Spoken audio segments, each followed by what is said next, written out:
Hi കൂട്ടുകാരെ, നിങ്ങളുടെ ഇപ്രാവശ്യത്തെ ന്യൂ ഇയർ എങ്ങനെ ഉണ്ടായിരുന്നു?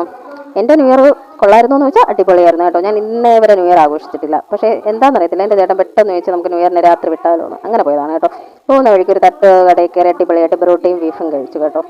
അങ്ങനെ നേരെ നമ്മൾ കോവളത്തോട്ടാണ് വിട്ടത്. പക്ഷേ ഞാൻ കോവളത്തെത്തിയപ്പം എന്താ പറയുക, നമ്മൾ പറയത്തില്ലേ എൻ്റെ ന്യൂ ഇയർ ഇങ്ങനെയല്ല, അതുപോലത്തുള്ളൊരവസ്ഥയായിരുന്നു. ഞാൻ വിചാരിച്ചു ഭയങ്കര തെക്കും തിരക്കും, ഡി ജെ സോങ്, ഡാൻസ്, പാട്ടും കൂത്തും ഇങ്ങനെ എന്തൊക്കെയോ പ്രതീക്ഷിച്ചു.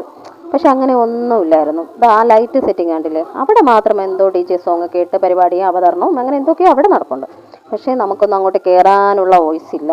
കാരണം അവിടെ ടിക്കറ്റ് എടുത്ത് നേരത്തെ മുൻകൂറായിട്ട് എന്തോ ടിക്കറ്റ് എടുത്ത് നടത്തുന്ന പ്രോഗ്രാമാണെന്ന് തോന്നണം കേട്ടോ. നമുക്ക് ഇനി വെളിയിൽ നിന്നാൽ കാണാം അവിടെ കഴിക്കാനുള്ള പാത്രങ്ങളും അതൊക്കെ കേട്ട് ഭയങ്കര കുറച്ചുകൂടി സെറ്റപ്പാണ് കേട്ടോ.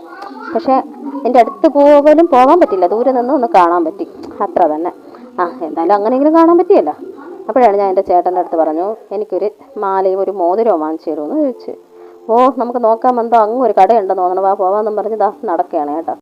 ആദ്യമായിട്ടാണ് കുട്ടികളെയൊന്നും കൂട്ടാതെ ഞാനും എൻ്റെ ചേട്ടനും മാത്രമായിട്ട് ഇങ്ങനെ ഒരു യാത്ര ചെയ്യുന്നത് കേട്ടോ.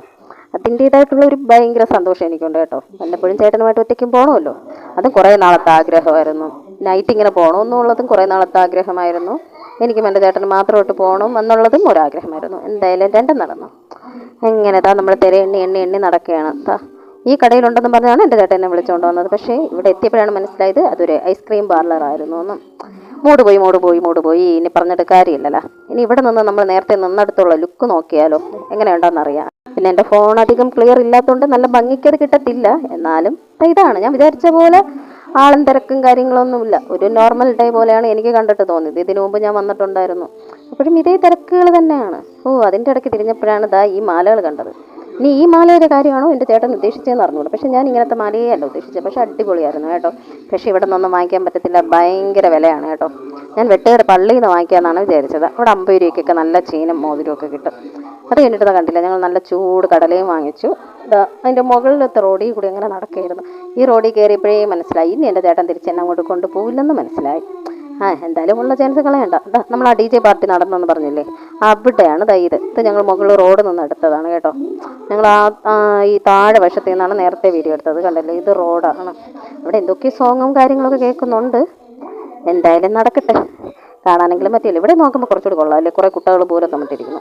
പിന്നെ അവിടെ നിന്ന് നേരെ വിട്ട് കണ്ടില്ല ഒരു പുൽക്കൂടൊക്കെ കണ്ട് പോണ വഴിയിൽ. അത് കഴിഞ്ഞപ്പോഴാണ് ഒരു പള്ളിയിൽ ക്രിസ്മസിൻ്റെ പ്രോഗ്രാമുകളും കാര്യങ്ങളുമായിട്ട് നടക്കുന്നത് കണ്ടത്. പക്ഷേ അതിൻ്റെ അകത്തോട്ട് നമ്മൾ കയറിയില്ല. പുറത്തുനിന്ന് കുട്ടിക്ക് 2 ബ്രേസ്ലെറ്റും വാങ്ങിച്ചു. അവിടുത്തെ വീഡിയോ എടുത്ത് നേരെ വിട്ടു. എന്തായാലും അത്യാവശ്യം വില ഉണ്ടായിരുന്നു കേട്ടോ സാധനങ്ങൾക്ക്. എന്നാലും കുഴപ്പമില്ല, പിള്ളേർക്ക് 2 ബ്രേസ്ലെറ്റ് വാങ്ങിച്ചു. അങ്ങനെ എൻ്റെ രാത്രി യാത്ര ചെയ്യണമെന്നുള്ളൊരാഗ്രഹം സഫലമായി. ഇതിൻ്റെ പ്രത്യാഘാതം എന്നെ അറിയാൻ പോകുന്നത് വീട്ടിൽ എത്തുമ്പോഴാണ് കേട്ടോ. 2 പിള്ളേരും കൂടി മിക്കവാറും പഞ്ഞിക്കിടും. അവരെയും കൂട്ടാതെയാണല്ലോ പോയത്. അങ്ങനെ അവരെയും കൂട്ടാതെ ഒരിടത്തും പോയിട്ടില്ല. എന്നാലും ഒറ്റയ്ക്ക് വല്ലപ്പോഴൊക്കെ പോകണ്ടേ.